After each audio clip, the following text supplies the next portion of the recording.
Welcome to Mechanic. Today we have a 2021 Mazda CX-9 here, and this has a 2.5 liter Skyactiv engine in it.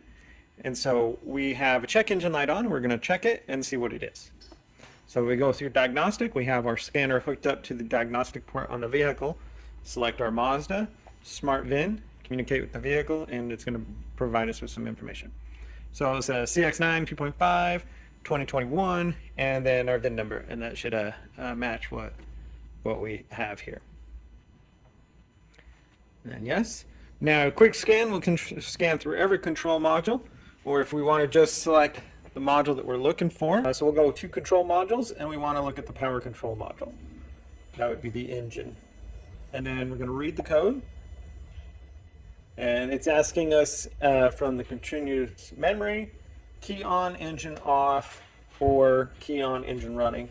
We're going to do the key on, engine off. Okie dokie.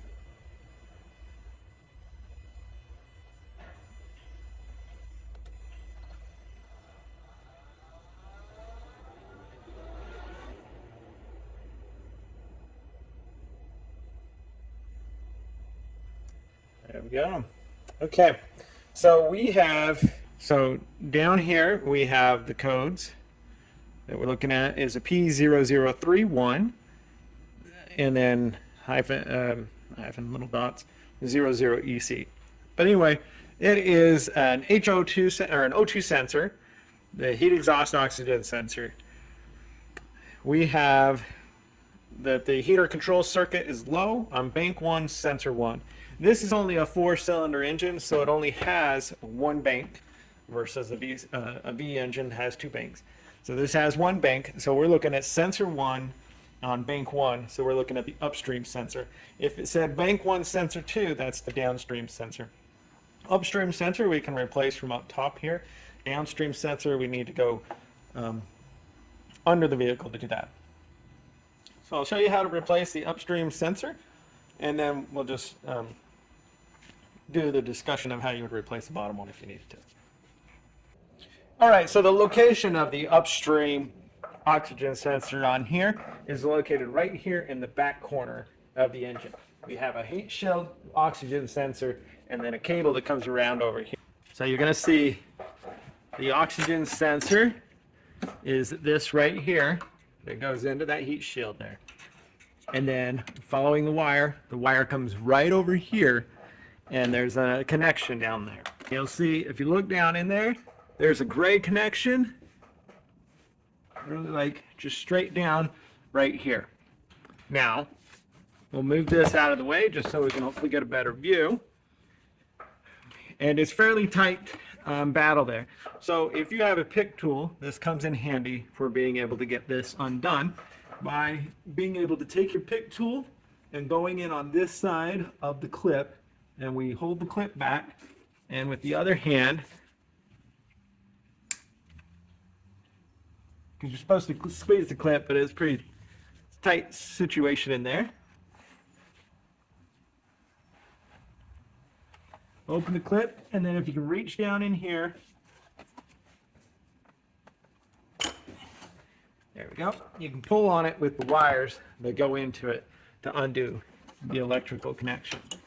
And so we were able to get the electrical connection undone right here. Now, the biggest thing is we need to be able to get a tool on that oxygen sensor to remove it, because it goes sideways there. So we've got 2 different tools. We've got this tool here, which is a socket that goes over it, and you've got the cord that can bend in there. Or we have this one that does a side connection. We're going to try the one with the side connection. Now this is a 22 millimeter or a 7/8 is what you use. And so this goes around the electrical cable, and then we're able to get it onto the oxygen sensor there. And then taking our a long bar, ratchet or breaker bar, we're able to hopefully get that in there and on location, and then not, it's always a battle with also having the right amount of space to potentially get some leverage, which we are not showing that at all right now.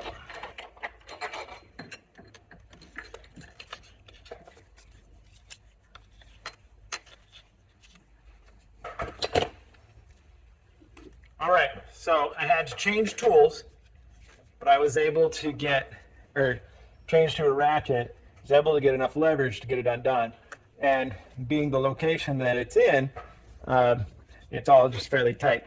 I don't necessarily know why they always put oxygen sensors in such a tight location, but what I did is I used a closed-end ratchet and was able to get that leverage to get it to open up, because otherwise I wasn't getting enough leverage here in the right angle. So now it's coming out.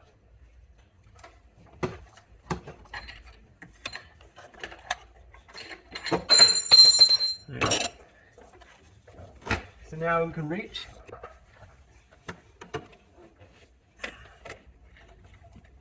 Down in here, and we're going to spin this out.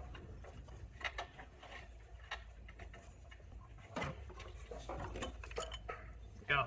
So we have our sensor, upstream oxygen sensor removed for replacement.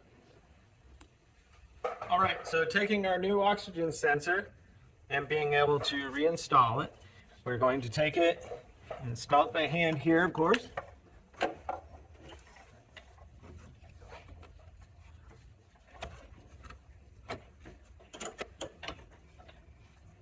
Okay, so I got that in there, handed it down, or hand tight to the catalytic converter, or above it on the exhaust system, and then being able to put our tool on it and be able to get it nice and tight and stuff. Now, we got the washer in there that seals it, crushes it. So now we put that in there and it's all tightened. And now that it's on there, you do need to run the electric wire back below this heater core wire hose down to the side here, reaching down here, lining it up with the electrical connection, and then just pressing it in to lock it into place. And that's how you would replace your upstream oxygen sensor. And if you have the one for the lower one and you need to replace that, I'm going to show you how that's done, or just, we'll go over how you would do that. Okay, it's a matter of clicking that together. So now let's go down below and show you where your downstream oxygen sensor is and what you would go through to be able to replace that one. All right, so this is our view from the bottom of the vehicle. We have our engine oil pan right here, and a cross member that goes across, then there's a heat shield, and then there's the back portion of the exhaust or catalytic converter. So we're going to slide under, and right back here is our rear oxygen sensor. This one is a fairly easy access, 22 millimeter on that to loosen it up, and the electrical connection right up under that, this cover piece here. And so I'll just need to unhook that and undo that 10 millimeter bolt right there from that bracket, and then be able to remove that and replace that oxygen sensor if you need to replace that one also. So that's how you replace your oxygen sensors on your Mazda CX-9 2.5 liter engine. CX-5, if it has the 2.5, will probably be very similar in characteristics because it's the same motor. But that would be how you replace it. Then when you're done, go through and clear out of the ECU with your scan tool and be able to drive your vehicle and make sure that that doesn't come back on. If it does come back on, well, then you know it's not the sensors, it's probably your catalytic converter that needs to be replaced, or you have some other issues going on ahead of that need to be fixed. Thanks for watching, Mechanic, where you can be a mechanic.